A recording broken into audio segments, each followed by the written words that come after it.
One piece chapter 1045 का title है next level, जो कि पढ़ के ऐसा लगता है कि लूफी अपने जो अवेकनिंग है उसके नेक्स्ट लेवल पर चला जाएगा। मतलब थोड़ी सी डेवलपमेंट उसकी पावर्स के बारे में शायद से उसे पता चलेगा। और खैर अवेकनिंग हुई तो काफ़ी ज़्यादा मज़ेदार ही है। और ये चैप्टर शुरू करने से पहले मैं आपको बता दूं कि हमने एक वीडियो डाली है क्वेश्चन रेस्ड बाय चैप्टर 1044। वो वीडियो आप जाके ज़रूर देखें। उस वीडियो में हमने बताया उन सवालों के बारे में जो कि खड़े हुए हैं वो चैप्टर नंबर 1044 को पढ़कर। तो वो वीडियो जाके ज़रूर देखें। उसमें हमने उनमें से एक सबसे ज़्यादा जो पॉपुलर सवाल है उनका एक जवाब भी दिया है। हो सकता है आपको वो जवाब पसंद आए। तो अब करते हैं चैप्टर की शुरुआत। चैप्टर की शुरुआत हुई है फाइट से, और फाइट लूफी वर्सेस काइडो की, जो कि हम चाहते ही थे। इस वक्त तो मुझे लूफी और वर्सेस काइडो के अलावा कोई चीज़ देखनी ही थी। मतलब इस वक्त मुझे ऐसी कोई चीज़ नहीं देखनी जिसमें लूफी की इन्वॉल्वमेंट ना हो। तो चैप्टर की शुरुआत में काइडो कहता है कि मुझे लगा था तुम मर गए, और लूफी काफ़ी ज़्यादा खुश है और हंसते हंसते कहता है कि मुझे भी। और उसके बाद काइडो उसके डेविल फ्रूट पावर की बात करता है कि तुम्हारी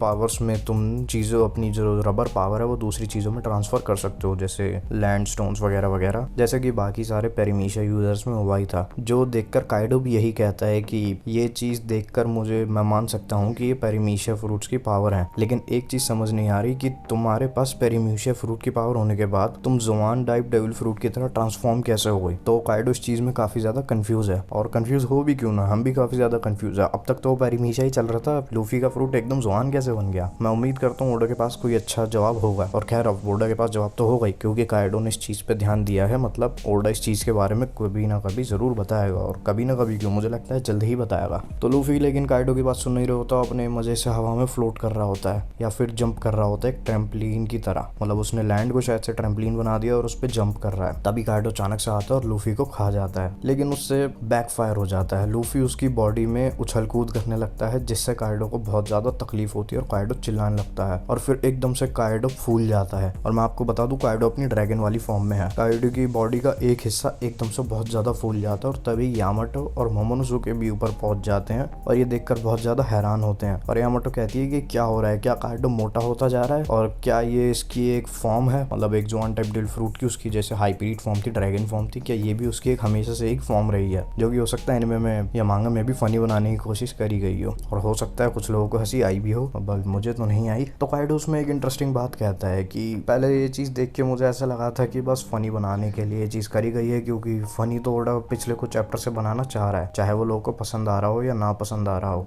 ओडा काफ़ी टाइम से दिखा रहा है कि आंखें बाहर आने वाला जो सीन है उसी की तरह मुझे लगा ये भी एक फनी पार्ट होगा। लेकिन इसमें काइडो कहता है कि मेरी बॉडी रबड़ की नहीं है, तो मैं ऐसे स्ट्रेच कैसे हो सकता हूँ। मतलब काइडो खुद क्यों ऐसा हो पा रहा है, जो कि एक काफ़ी अच्छा सवाल है। मतलब हो सकता है कि लूफी ह्यूमंस में भी या फिर किसी क्रिएचर्स में भी अपनी जो रबर पावर है वो ट्रांसफ़र कर सकता है, जो कि सुनने में अब तो मुझे इतनी रीजनेबल नहीं लग रही। पहले मैं सोचता था जिस टाइम लूफी की अवेकनिंग नहीं हुई थी, मतलब काफ़ी टाइम पहले, कि मैं सोचता था लूफी की अवेकनिंग कैसी होगी। सबको लगता था लूफी पेरिमीशिया टाइप डेविल फ्रूट है तो वो आसपास की चीज़ों को रबर का बना देगा, लेकिन रबर का बनाने से कुछ ज़्यादा फ़र्क पड़ता नहीं जितना मुझे लगता है। अगर तुमने एक बैटल ग्राउंड को रबर ग्राउंड बना दिया तो उससे क्या ही फ़र्क पड़ जाएगा, एनिमी को उस पर गिर के चोट भी नहीं लगेगी, और तुम्हें तो पहले भी नहीं लग रही थी। तो उस हिसाब से मैं सोचता था कि लूफी दूसरे लोगों को रबर का बना देगा। मतलब सोच के देखिए, लूफी ने काइडो को रबर का बना दिया, काइडो कुछ कर ही नहीं पा रहा, काइडो खड़ा भी नहीं हो पा रहा, काइडो ने अपना बैलेंस ही खो दिया, काइडो वैसे ही हार जाएगा, क्योंकि लूफी को तो बहुत साल की प्रैक्टिस है इस चीज़ से,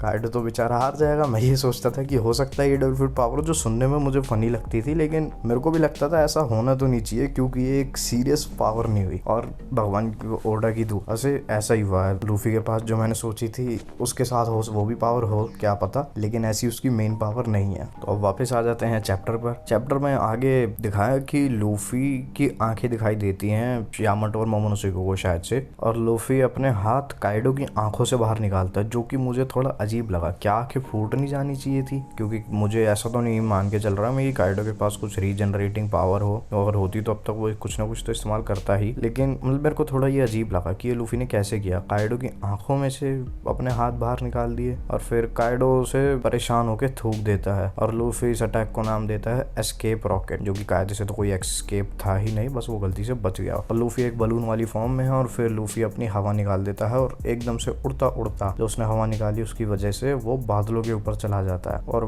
काइडो भी ऐसे सब लोग देख रहे होते हैं। और फिर आवाज आती है गम गम, और फिर लूफी बादलों से निकल कर आता है, और लूफी एक जाइंट होता है, और वो काइडो के ऊपर कूदने वाला है, शायद काइडो को कुचल देगा लूफी। इस वक्त देखने में ऐसा लग लग रहा है। तो ये चीज़ देख के यामाटो और मोमोनोसुके काफ़ी ज़्यादा हैरान होते हैं, और काइडो भी और मैं भी काफ़ी ज़्यादा ये चीज़ देख के हैरान होता हूँ कि लूफी इतना बड़ा होके आ जाता है। ये बिल्कुल उस सीन की तरह लग रहा है जैसे एनीमे में दिखाया गया था कि लूफी एक जाइंट को खा लेता है, मतलब चबा नहीं लेता, बस सटक लेता है और वो जाइंट लड़की उसके अंदर बड़ी हो जाती है। तो ये बिल्कुल उसी की तरह लग रहा है। और यामाटो और मोमोनोसुके को मालूम ही नहीं है कि ये लूफी है। वो तो ये बोलते हैं कि इसकी आवाज़ लूफी जैसी लग रही है, और मुझे लगा था काइडो हैरान है, लेकिन काइडो हैरान नहीं है। काइडो ने लूफी को बाइट कर लिया, और तभी लूफी काइडो की सर पकड़ता है और उसकी पूंछ पकड़ता है और स्किपिंग करने लगता है और नाम देता है जंप रोप। तो ये चीज़ भी काफ़ी ज़्यादा अजीब है, मतलब फ़नी है, लेकिन इस चीज़ से ये पता चल रहा है कि लूफी कितना ज़्यादा ताकतवर है। मतलब उसने काइडो का मुंह पकड़ा और पूंछ पकड़ी, उससे रस्सा कूदने लग गया। ये चीज़ कितनी ज़्यादा, मतलब लूफी कितना सुपीरियर हो गया काइडो से।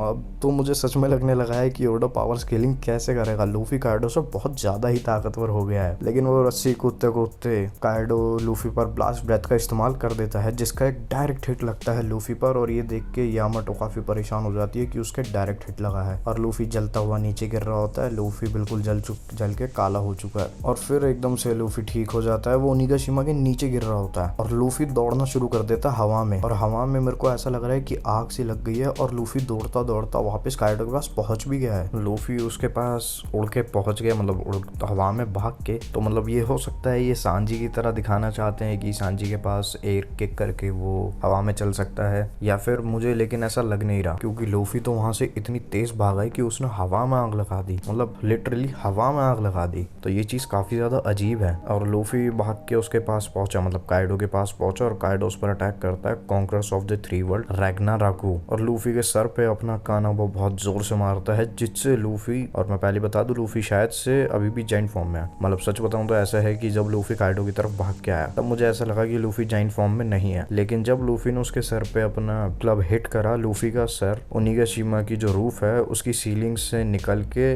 परफॉर्मेंस हॉल पे चला जाता है, जिसमें लूफी का मुंह बहुत ज्यादा बड़ा लग रहा है। तो मैं एज्यूम करके चल रहा हूँ कि लूफी अभी भी जाइंट फॉर्म में ही है, और पिछले कुछ चैप्टर की तरह लूफी की आंखें बाहर आ गई हैं। और इस बार उसके सर पे एक ऐसा गोल वो भी है जैसा शिनचैन को हो जाता था जब उसकी मॉम मारती थी, जो कि काइडो के क्लब का निशान है। और ये चीज देखकर ट्रफलगर लॉकेट, चॉपर, नामी और ओटामा भी हैरान हो जाती है, और उनकी आंखें भी बाहर आ जाती हैं। लेकिन लूफी अपना रूफ टॉप में से वापस सर निकालता है और काइडो से कहता है कि ये कॉमिक की तरह लग रहा है, जो कि सही बात है। वैसे तो वन पीस भी एक कॉमिक ही है, लेकिन कॉमिक शायद से फनी कॉमिक्स होती हैं, तो वन पीस कॉमिक नहीं हुई शायद से। और काइडो वहाँ पर कहता है कि ये काफ़ी ज़्यादा एक एंटरटेनिंग शो था, लेकिन तुम अपनी लिमिट पर पहुंच चुके हो, तुम मुझे हरा नहीं सकते। पहले तो लूफी मुस्कुरा के कहता है, कौन कहता है कि मैं अपनी लिमिट पे हूँ। और फिर 4 फोटोज में दिखाया गया है कैसे लूफी एग्जॉस्ट होता जा रहा है एक ही जगह बैठे बैठे, मतलब कुछ सेकंड्स में। तो चौथी फोटो में लूफी के जो बाल हैं वो उनका कलर वापस से पहले जैसा हो गया, और लूफी बहुत ज्यादा बूढ़ा लगने लगा है। लेकिन ये चौथी फोटो में बता रहा हूँ, पहली 2 में प्रोग्रेस है बूढ़ा होने तक की, और उसकी जीभ बाहर लटकी है, पूरे चेहरे पे झूर रहे हैं, और लूफी